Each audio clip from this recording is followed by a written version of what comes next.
Hello, I'm Felipe. Welcome to this presentation on the decline of the classic Maya civilization. Today, I will explain how prolonged drought, human land use, political fragmentation, and the breakdown of trade networks combined to produce a dramatic social transformation. The classic Maya flourished for many centuries. They built monumental cities, developed sophisticated mathematics and astronomy, and maintained elaborate ritual systems. Yet, by the end of the 9th century, many southern lowland cities were abandoned.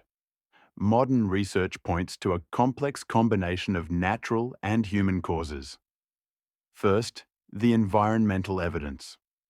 Multiple independent paleoclimate records, cave speleothems, lake sediments, and pollen cores, show extended, multi-year droughts during the terminal classic period.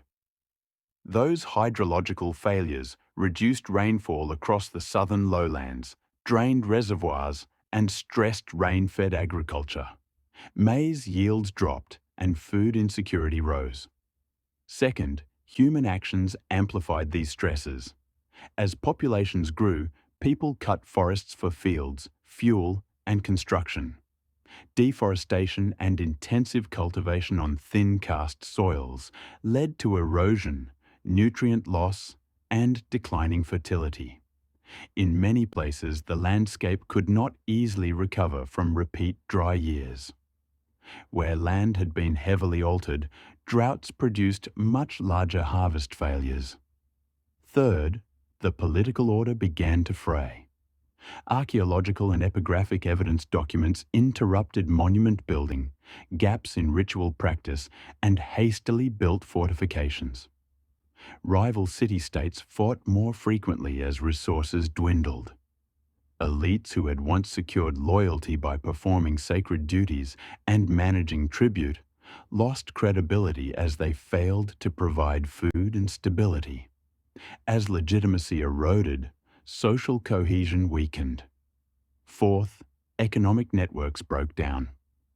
Long-distance exchange of goods such as jade, obsidian, salt, and cacao helped redistribute wealth and resources across regions. When trade corridors faltered, cities lost access to imports and the redistribution systems that could have mitigated local shortages. Economic isolation accelerated local collapse. Taken together, these forces created a compound failure.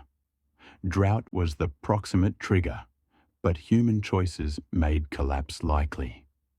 The Maya were not passive victims of climate. They were active participants in a process that combined environmental fragility with political stress. Not all Maya centers failed at the same time.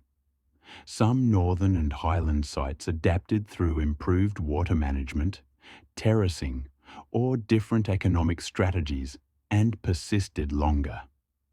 Those cases show that resilience was possible when local institutions and engineering matched environmental limits. Finally, the collapse offers lessons for us.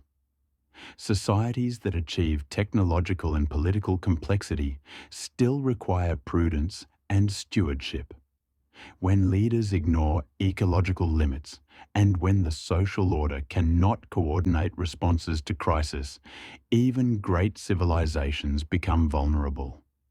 The Maya example should prompt reflection about how we manage resources, how institutions maintain legitimacy, and how societies prepare for environmental shocks.